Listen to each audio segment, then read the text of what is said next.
What's up, guys? It's me, the AOLE XX Prince, here to give you another video like I promised. Now, before we get started, I have a Stardust. Stardust is an app where you can review movies and talk about movies real quick, like a quick 30 seconds or something like that. And you can just get your review up there running. I made a review for Glass. I will have a full-fledged review on YouTube soon. I want to get a chance to watch the movie again just so I can get a full full perspective of the movie and get like your full, a full actual review of it. So that's my thing. Overall, let's just move on to this list. I talk about how WWE should start taking AEW serious and start, getting their shit together. And I talk about 10 guys who haven't done great in that business, so they should go to AEW and become bigger stars there. But here are 10 stars in the WWE currently that could easily help this division out and help everybody out in perspective. And I think that this is going to be the best way to do this. So, the 10 people that WWE should push and have good stories with them and could get over to help out this product. And number 10 is Ronda Rousey. A lot of people are shocked this is too low. Ronda Rousey just got here and she's already had a kick-ass year, but at any point they could flop her or mess her up. But for the most part, she's the one that made the women's... we've already had a strong women's division. Thanks to 2016, 15, and yeah, around those times. But basically, Ronda Rousey was here to put a big name in that women's division and prove the rest of them. She had a good match with Nia Jax of all people. She's had some solid matches with the Bella Twins. Good, somewhat good matches with Alexa Bliss. A great match with Charlotte and a classic mixed tag team match at WrestleMania. So this girl's been over. She definitely needs to work on her promo skills, but they're putting a lot of effort on this girl. She's the only female close to headlining WrestleMania, and easily the top girl there. And I like that they didn't fully make her Brock Lesnar showing up every once in a while. They fully went all balls to the walls with this girl, and I'm so happy that they did that. And I think that this girl could help the division and help WWE be a bigger brand. So she's definitely one of the best out there. Number 9 is the Velveteen Dream. A lot of people are divisive on this guy because he is definitely a controversial pick. But controversial is never a bad thing. Controversial could get... there's an old saying in the movie Straight Outta Compton, any kind of publicity is good publicity. And Velveteen Dream definitely could get people talking. I remember when he got people talking in NXT when he had the Hit Me Up Vince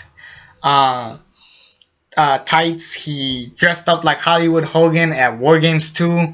He freaking called out the Indies. He's dressed like Prince Puma in his match with Ricochet. So this guy definitely knows how to push people's buttons, and he knows how to work the crowd. He got people counting. He made Cassius Ohno match feel like $1 million when he's like, I bet I can knock out Cassius Ohno in 30 seconds, and the crowd was already making their countdown. This guy get the crowd over. Now, he's only done that with an indie crowd, like a small NXT crowd, but imagine what he could do with a bigger crowd. He is definitely over, and this guy is definitely one of the guys that you do not want to mess with. This guy is a star, I guarantee you, and we need guys like this more. I'm really happy that they're trying with this guy, and I'm hoping that they do great with him in the main roster. This is a guy you do not want to fuck with. People have even said this guy is the next John Cena. That's pushing it, but he is definitely an over guy. Because, a similar guy like this, Tyler Breeze, who is definitely doing a lot better than he has in the past couple of years. Velveteen Dream is a guy that has a physique, has a look, has a charisma, and can have amazing promos. So please do not fuck this one up. I am begging you, do not fuck up the Velveteen Dream. He's clearly worth for the mid-card division, but kind of like I said in the previous video, not everybody needs to be world champion, but they should get at least some shots at the world championship. Maybe Velveteen Dream could be a world champion. I would have to see more of him to fully put him up there as the world champion, and that's a good thing. When you actually want to get invested and see more of this guy before you push him to the top, that is great business. So WWE, I guarantee you this guy will not disappoint you. Number 8 is actually 3 people. It's the New Day. People are probably wondering, why the New Day? Why would you put a tag team as like the guys that WWE could count on? The New Day, I've always said this, I feel like eventually if the New Day were to ever split up, these guys could get over. I feel like this should be the year where they could start developing them as their own talent. They should have done this last year. They kind of did during Money in the Bank season when Kofi Kingston was in the Money in the Bank, and then the following SmackDown, they had a gauntlet match to determine the #1 contender where Big E was on his own. So I really think they should develop Kofi Kingston and Big E. Xavier Woods is a great talent, but even he has said if the New Day were to split up, I would rather be a manager for one of the guys other than making him being a professional wrestler. But even though he said that, he could be a great talent. Hell, he could be like Leo Rush right now, in the sense that he's a great wrestler, but he's a good manager for Bobby Lashley and getting him over, which Bobby Lashley needs to get over, because Bobby Lashley has been a mess ever since he got here. But Xavier Woods is the perfect guy to help out Kofi Kingston and Big E. Big E could be a phenomenal heel. Kofi Kingston has been in this business forever.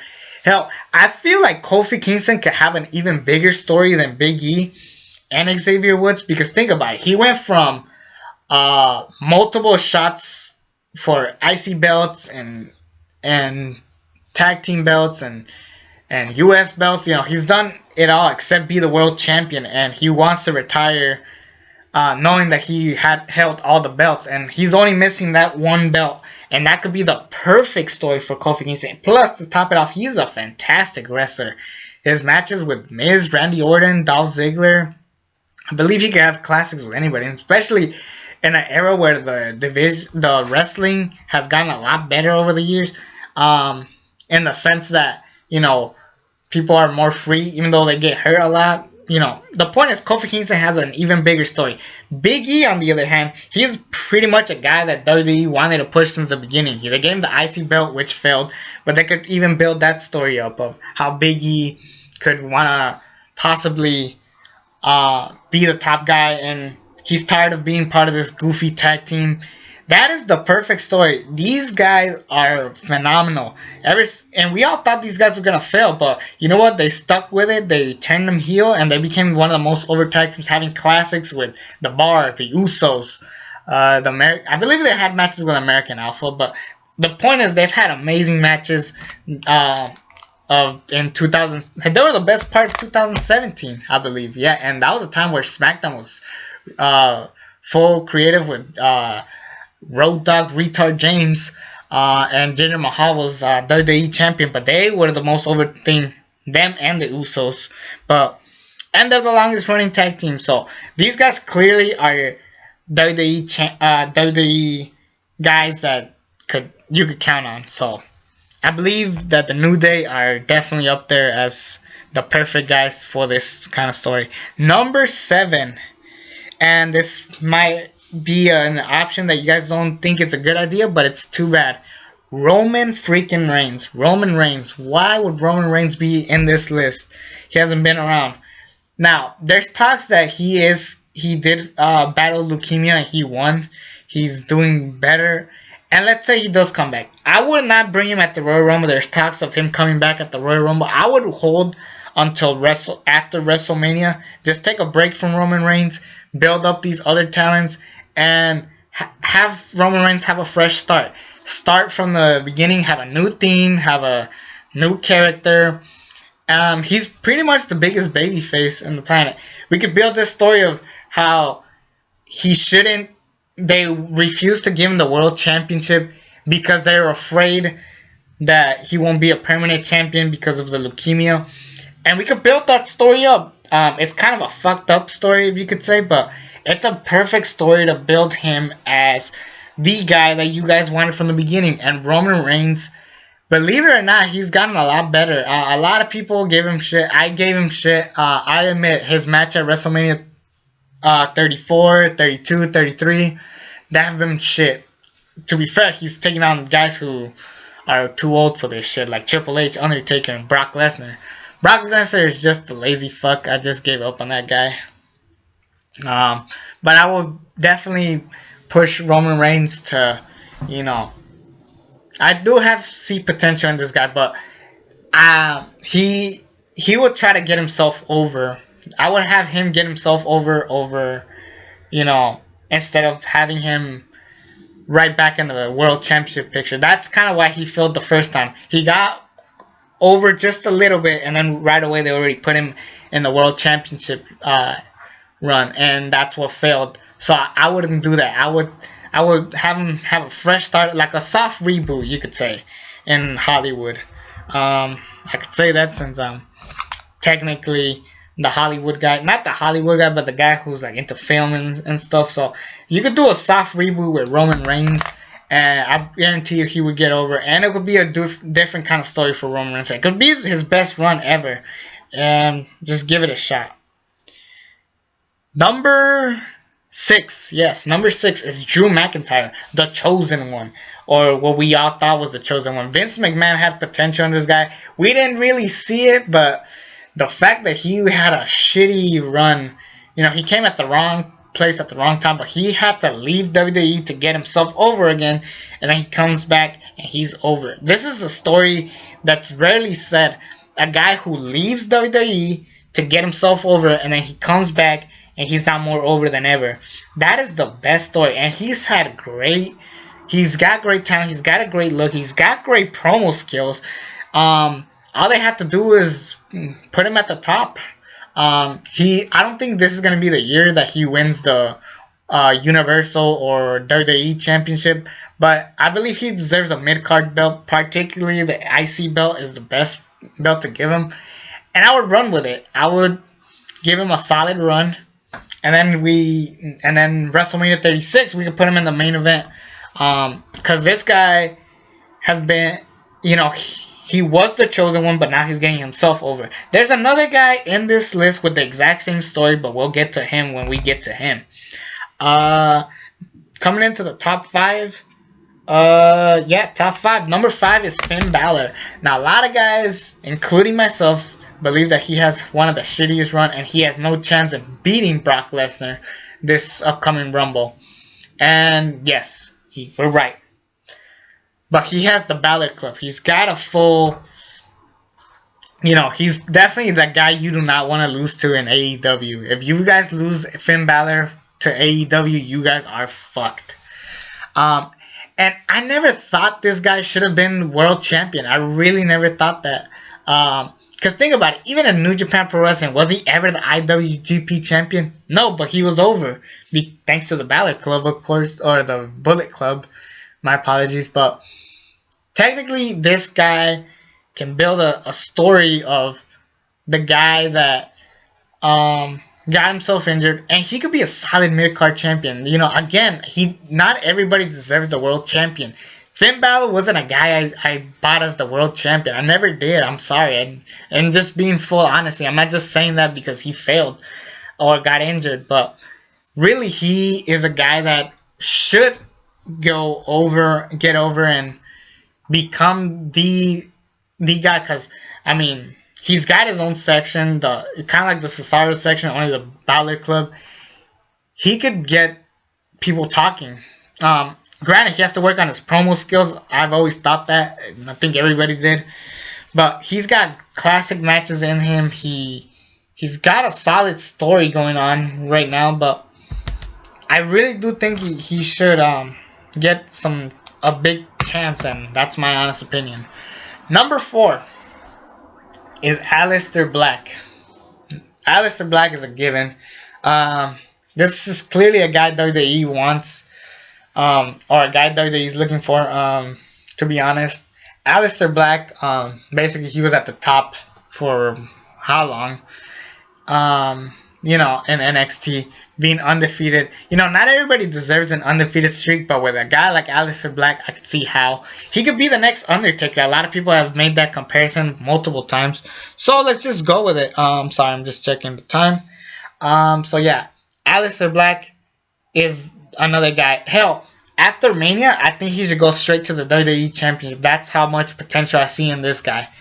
Aleister Black is definitely your top guy, and he's great with promos. He's really good, and which is funny because he's a guy who doesn't really need to speak to get himself over. But if he does speak, he's just as scary and badass. So Aleister Black is definitely a guy you should look for and give him the mega push. Now we're on to the top three. Number 3 is Becky Lynch. We've already heard the comparisons to Stone Cold Steve Austin. Becky Lynch being the next Stone Cold Steve Austin, being the man. Becky Lynch was probably the best part of 2018, and as far as WWE goes, having a classic with Charlotte, multiple matches with Charlotte. People are begging for her to fight Ronda Rousey. She's gonna have a great match with Asuka. This woman is the star, and I've always thought that she was a star somehow. Basically, the hidden gem of the 4 horsewomen for a while. I remembered when she had that classic with Sasha Banks, she was definitely my favorite horsewoman at the time. But then she just went to shit. I always thought that Sasha and Charlotte were like the top 2. And then Becky Lynch was like the 3rd, and then Bayley the 4th as far as favorites go. But more and more, I saw Becky Lynch, and now she's probably more over than both those girls right now.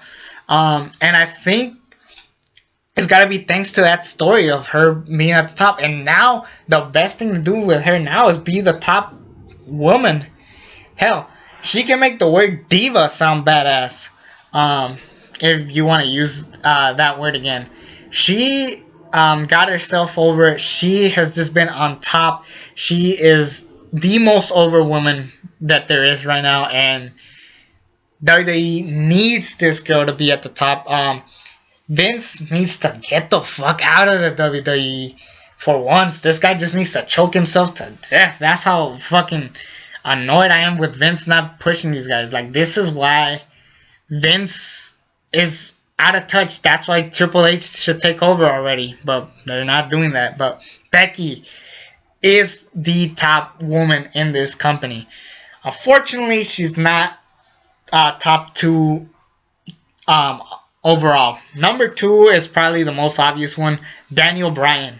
Daniel Bryan was the guy. He was going to be the top superstar of the WWE. Unfortunately, he got injured, but he's rebuilding himself as a heel, basically saying, you guys just worry about these new guys when I was here from the beginning. Hell, you guys wanted The Miz to beat me at SummerSlam. He has just been on top. I've loved every second that he's been on TV. He's probably my favorite part of television right now. He is funny. He's entertaining. He's charismatic. He has done it all. He is a superstar. This is a little guy who got himself over as a face, but now he doesn't give a shit because, he wasn't getting that over as a face once he became world champion. So now he's turned heel, and it's probably been the best TV ever, and I love it. I can't wait to see what else he does next. Hell, the fact that we're getting a rematch with AJ Styles is kind of milking it, but I want to see it because the story was really good. Honestly, this is the best story that's going on in the Royal Rumble right now. Styles and Bryan, that's probably the best thing they got right now, and I can't wait to see more. Hell, if he holds that shit up till WrestleMania and keeps it till then, that is brilliant. For once, I've never been this invested in the WWE Championship since probably, I don't want to say Seth Rollins. Fuck. But anyway, this is probably one of my favorite championship runs as far as a character just building himself up. And that's what's great about it. It's not always about the wrestling. It sometimes could be about the characters. Daniel Bryan is both one of the best wrestlers of all time and one of the best characters today. But he's unfortunately not number one. Number one is Seth Rollins. Seth Rollins is probably the guy everybody's been begging to be the top guy. He's probably the best part of Monday Night Raw last year. And, there's debates of Becky Lynch or Seth Rollins being the man. Becky Lynch is probably the best right now, but Seth Rollins is having this story of he became the top guy by joining the Authority. He eventually left the Authority, beat Triple H, but has gone nowhere after that. Then he's slowly building himself up to be the top guy again. And more than likely, he's going to be Brock Lesnar. He better be Brock Lesnar. I don't know what the hell they would be thinking of. I swear to God, if Brock Lesnar beats Seth Rollins at WrestleMania, then I'm done with WWE. It's all about AEW from there. There's no reason to watch WWE if they do not have potential on Seth Rollins. That is how over Seth Rollins is.